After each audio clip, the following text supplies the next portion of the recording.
So the special program for version 5.5 is happening tomorrow, and there's a lot to talk about. Whether you're here to see what banners are coming, what new content we're getting, or just hoping for a surprise teaser, I've got you covered. In this video, I'll go over everything you can expect from tomorrow's special program: banners, events, new content, and any possible surprises Hoyoverse might have in store.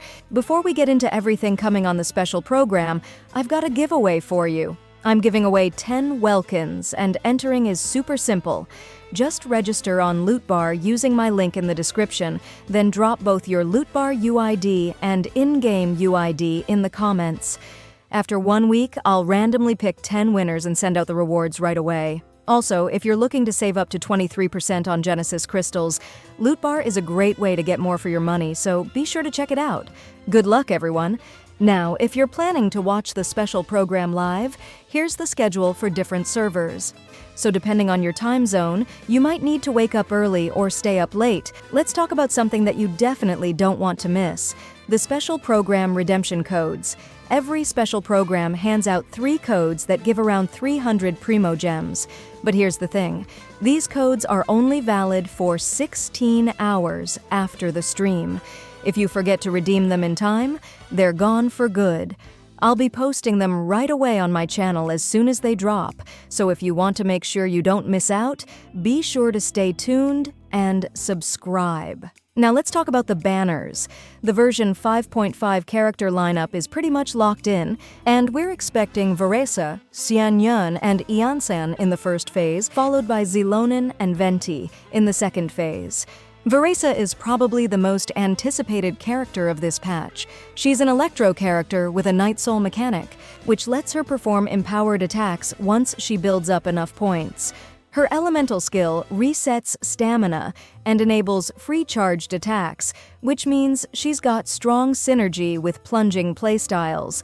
On top of that, her elemental burst resets her Night Soul gauge and delivers a massive drop-kick attack, which is definitely not something we see every day in Genshin.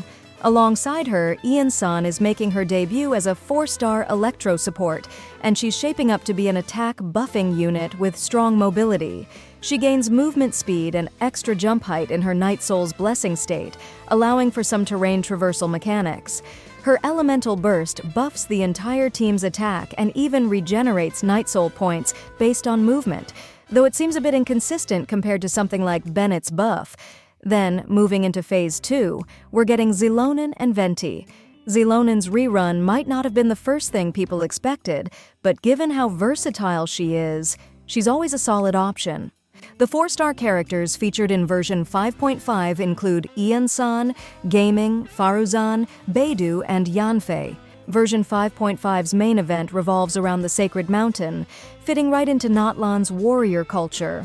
While full details are still unclear, one big takeaway is that Auroron will be a free character, giving players who missed his banner another chance to get him. Alongside this, there are 3 key sub-events. One is a combat training challenge, where players refine their skills in different battle setups. Another is a chaotic underground fight club, a no-rules brawl that seems to favor aggressive playstyles. Lastly, there's a rhythm-based event hosted by Mualani, bringing back music-focused gameplay. With a mix of action and casual events, this update has something for every type of player. By the way, the combat event comes with a unique challenge. Enemies will have a total of 9,999 health bars, but players only need to deplete 900 bars to claim all 420 Primo Gems in rewards. To make things trickier, every challenge starts with characters having 0 energy, forcing players to adapt their strategies without relying on elemental bursts from the beginning. Now, for those who enjoy Imaginarium theater, new character poses are coming for Wanderer, Ganyu, Lisa, Xinyan. These kinds of updates don't affect gameplay, but they do add a little extra personality to characters outside of combat, which is always a nice touch. Version 5.5 also introduces 2 new artifact sets, each bringing unique effects that could shake up certain character builds. The first set appears to be designed for Skirk, with a 2-piece bonus granting a 15% cryo damage bonus. However, the real game changer is the 4-piece bonus, which boosts normal attack and elemental burst damage by 60% when the character has 0 energy. This effect swaps depending on which attack type is used first and even works off-field, making it a potentially strong option for characters designed around frequent energy depletion. This set could end up being her best in-slot, though we'll have to see how it compares to existing options. The second set focuses on plunging attacks, likely aimed at Verisa, but it could also be viable for characters like Xiao. The 2-piece bonus increases plunging attack damage by 25%, while the 4-piece bonus stacks up to 5 times, further boosting plunging attack damage for 6 seconds after landing a plunging attack, charged attack, or elemental skill hit. If the numbers hold up, this could be a new best-in-slot set for Xiao, but that depends on whether it outperforms his existing options.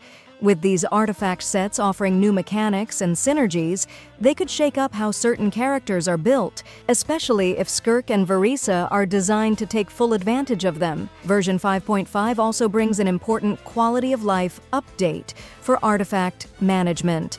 Fontaine artifacts will finally be added to the crafting system. This means that players will now be able to convert unwanted artifacts into Fontaine sets, making it much easier to farm and optimize characters that rely on these pieces. If you've been struggling with bad artifact rolls or have been waiting for better substats on Fontaine sets like Marechaussee Hunter or Golden Troop, this update should make the process much smoother. Now, let's talk about the real wildcard. Potential teasers.